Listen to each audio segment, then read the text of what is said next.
आप देख रहे हैं FM9+ चैनल और मैं हूं आपके साथ नेहा खान।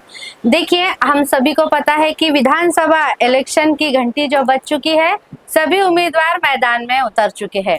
इन सभी के बीच में एक महिला है जो हमेशा ही मैदान में डटकर रहती है।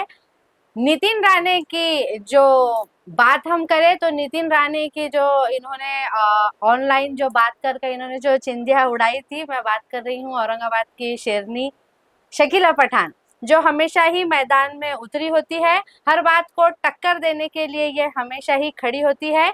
चाहे नितिन राणे हो, चाहे रामगिरी बाबा हो, किस तरीके से इन्होंने जवाब दिया था, ये पूरे भारत भर इनकी जो बात है ये गूंजी थी। चलिए बात करते हैं। शकीला पठान है मेरे साथ, जो आमदार के इलेक्शन में मैदान में डटी हुई है। क्या कहना चाहेंगे मैम? हमेशा ही देखते हैं हम लोग, बात चाहे किसी की भी हो, चाहे जहां पर भी बात गलत होती है, आप डटकर ऑनलाइन आती है और उन्हें मुंह तोड़ जवाब देकर चली जाती है। क्या कहना चाहेंगे? जी, आपने जैसे बोले कि जब हमारे नबी के बारे में अगर गुस्ताखी करता है तो हम उसको मुंह तोड़ जवाब देंगे, और जो हमारे अल्लाह के घर में घुसने की बात करता है तो हम भी उसको मुंह तोड़ जवाब देंगे। क्योंकि देखो, संविधान में तो हक दिया है कि अपने हक अपने, मतलब अगर तुम अपना हक नहीं रखोगे, नहीं बात करोगे, तो ये जुल्म बढ़ते जाएगा। आपने देखा होगा, नीतीश राणे हो या देवगिरी रामगिरी हो या कोई भी हो, जो भी है, तो इनको बोलने का चांस देना ही नहीं चाहिए। मैं तो मैम, बोलती हूँ। नीतीश राणे की बात करें तो आपने जिस तरीके से उसकी धज्जियां उड़ाई थी तो पूरे भारत भर ये गूंजा था, और इस तरीके का बयान कहीं से भी नहीं आया था। क्या जी। था दिल में आपने जब ये बयान नहीं, दिया क्या था? एक्चुअली मुझे किसी ने एक वीडियो भेजा है कि उन्होंने बताया कि मुझे आप ये देखो वीडियो और बताइए कि ये क्या बोल रहा है, जरा देखिए। तो मैं ऐसे ही जा रही थी तो गाड़ी में बैठे बैठे मैंने देखा। बिल्कुल। तो देखने के बाद फिर उसने तो सीधी सीधी हमारे मतलब भाई को गाली दी।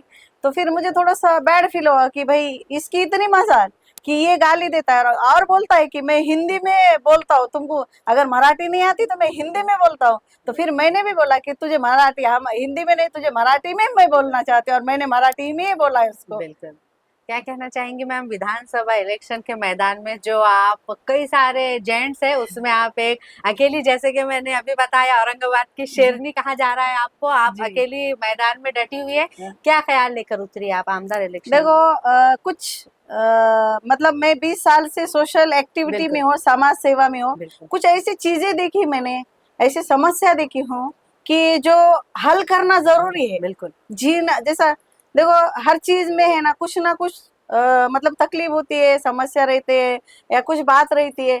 ये सब सोचकर ही मैं मैदान में उतरी हूँ। और आपने देखा होगा कि एक महिला जब मैदान में उतरती है तो उसको कितना संघर्ष करना पड़ता है। लोग उसके बारे में क्या क्या बोलते हैं, कैसा बात करते हैं, वो तो आप सबको मालूम होगा, आप तो चैनल चलाते हो, आपको पता होगा। और मुझे भी इसका सामना करना पड़ता है। आप इन सबसे ऊपर हो मैम, क्या कहना चाहेंगे? जी, मतलब ऊपर नहीं, मुझे तो देखो, मैं एक समाज सेविका और मुझे समाज सेविका ही बन के रहना है, बस मुझे समाज की सेवा करना है। लेकिन कैसा रहता है जब आप समाज सेविका और कुछ अच्छा करना चाहती, बड़ा करना चाहती, तो उसके लिए आपको एक बड़ा पद चाहिए और कुछ पावर भी चाहिए। जैसा पावर पंख रहेंगे तो हम आसमान में उड़ सकते हैं, कुछ काम कर सकते हैं ना, उस टाइप का। जैसा कि आज समस्या लेडीज के हो या जेंट्स के हो, देखो आप महिलाओं के लिए देखेंगे तो बहुत उनपे इतना जुल्म होता है कि आप, मैं बता नहीं सकती हूँ, क्योंकि मैं महिलाओं पे भी काम करती हूँ। अभी नौकरी नहीं है, जैसा बिजनेस नहीं है, कुछ काम नहीं है, तो इसमें क्या होता है कि घर में मतलब झगड़े होते हैं, झगड़े की वजह से इनके कोर्ट तक मैटर जाते हैं, बिल्कुल, पुलिस यही स्टेशन तक सवाल था जाते हैं। मैम मेरा कि जो मुस्लिम महिलाएं होती है वो शादी के बाद जो अत्याचार के नीचे दब जाती है, उस पर आप क्या काम करेगी अगर आप चुन? देखो क्या होता है मालूम है क्या, जैसा किसी ने कहा है कि भाई पैसा खुदा तो नहीं है लेकिन खुदा से भी कम नहीं है। इसकी वजह ये है कि जब तुमको खाने पीने को और मतलब कपड़ा लत्ता, जो भी अन्न वस्त्र निवारा जो बोलते हैं अपन, कपड़ा मकान रोटी, इसके लिए तो पैसा चाहिए, लेकिन वो हलाल का होना चाहिए, कमाना चाहिए।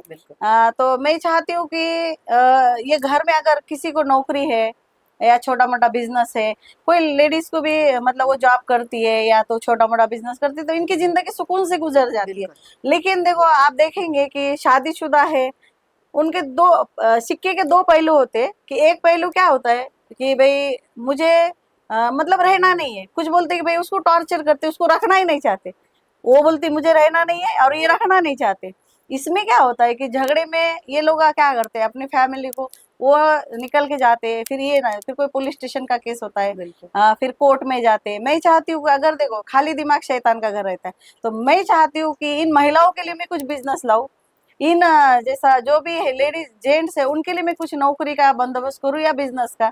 मैं चाहती हूँ कि मेरे वजह से अगर किसी की जिंदगी बनती है तो मैं वो कोशिश करने के लिए मैदान में उतरी हूँ, ना कि मैं किसी के मतलब लोग आप मुझे है ना कॉम्पिटिटर समझ रहे कि आप हमारे आपका कॉम्पिटिटर कौन है मैम? किसे मेरा मानती है? कॉम्पिटिटर देखो, मैं एक समाज सेविका हूँ, मुझे जी किसी से बराबरी नहीं करनी की, मुझे कोई मतलब मुझे होना ही नहीं हो, मुझे समाज सेवा करने की, समाज की खिदमत करने की, इसलिए मैं मैदान में हूँ।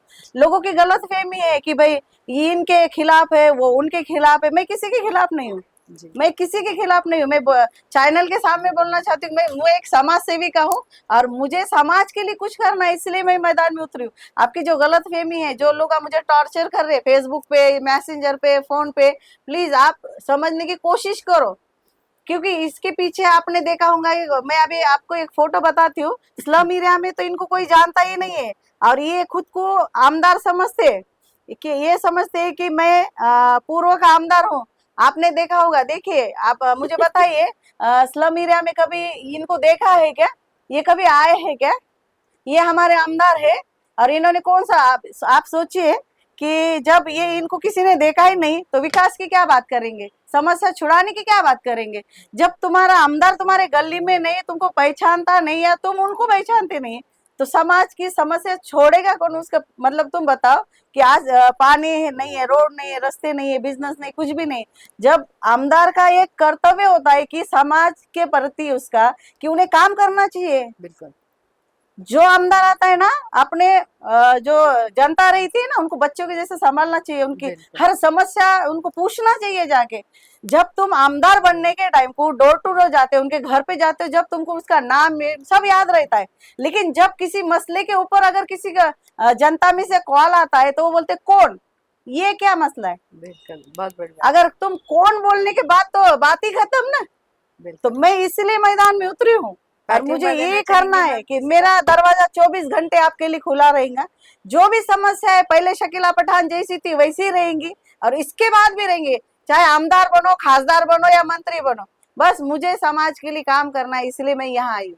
प्रतिभा देना चाहेंगी मैम किसी को या आखिरी तक डटे नहीं नहीं, रहना मैं चाहेंगे? अपक्ष खड़े उम्मीदवार हूँ, जी मैं औरंगाबाद पूर्व से अपक्ष खड़ी उम्मीदवार हूँ। जी मैं बिल्कुल आजाद हूँ, आजाद पक्ष है मेरा, मैं आजाद हूँ, आजाद काम करना चाहती हूँ, खुल के काम करना चाहती हूँ। जी। इसका मतलब मैं किसी के दबाव में आके किसी को पार्टी में क्यों दूं? मैं आपने कोई पार्टी क्यों नहीं ज्वाइन की मैम? नहीं, मुझे पार्टी पसंद ही नहीं आती। आपको कई सारे मुझे पार्टी मुझे से बहुत सारे ऑफर भी था ऑफर आए, मैम। जी बिल्कुल बहुत सारे ऑफर आए, जी ऐसा नहीं कि मैंने कुछ काम नहीं किया। अगर मेरी मेरी प्रोफाइल अगर किसी के सामने रखती तो मुझे 2 मिनट लगे नहीं होते कि किसी को टिकट देने के लिए। और इतने पार्टी के मुझे ऑफर है, लेकिन मैं कभी गई नहीं हूँ, क्योंकि मुझे है ना किसी के दबाव में आके काम करना अच्छा नहीं लगता।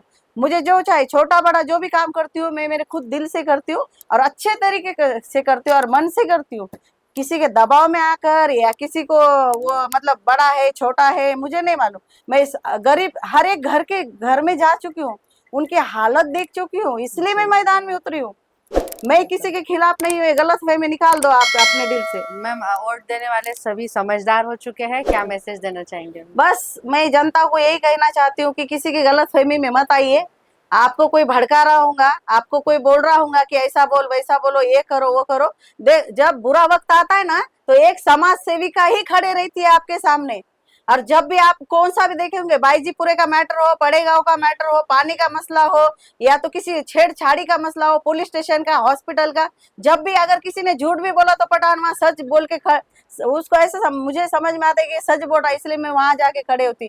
आपने देखा होगा मैम, मैं हॉस्पिटल में आपके साथ बिल्कुल भी कितने बार आई हूँ। बिल्कुल हर बिल्कुल एक मुद्दे पे मैं हर एक मुद्दे पे आवाज उठाती हूँ, हर एक मुद्दे पे मैं कौन सी भी रहने दो, चाहे जातिवाद का हो, मुसलमान का हो, हिंदू भाई को, किसका भी हो, मैं सब जातियों को समान समझती हूँ और मुझे खाली समाज के लिए काम करना है। मुझे कोई जाति भेद नहीं करना है, मुझे किसी का कुछ लेना देना नहीं है, मुझे सिर्फ समाज के लिए काम करना है, मैं वही करने के लिए आई हूँ।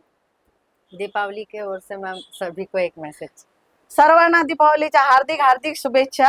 आपका आणि नाम मैम? मैं सबको दीपावली की शुभेच्छा देना चाहूंगी कि सबके घर में खुशियां आए, जैसा दिया जलता है उस तरह से आपकी जिंदगी एक खुशी से भरी हो, उसके घर में बहुत सारी खुशियां आए, यही मैं दुआ देना चाहूंगी। और आप भी मुझे दोनों हाथ उठाकर दुआ दीजिए, वोट कीजिए और मुझे जिता के लाइए। और ये एहसान जिंदगी भर पठान कभी नहीं भूलेंगी। आप 24 घंटे मेरा दरवाजा खुला रहेगा। आप जो भी समस्या होंगी मैं वो पूरे करने की कोशिश करूंगी। बस इतना ही कहूंगी मैं।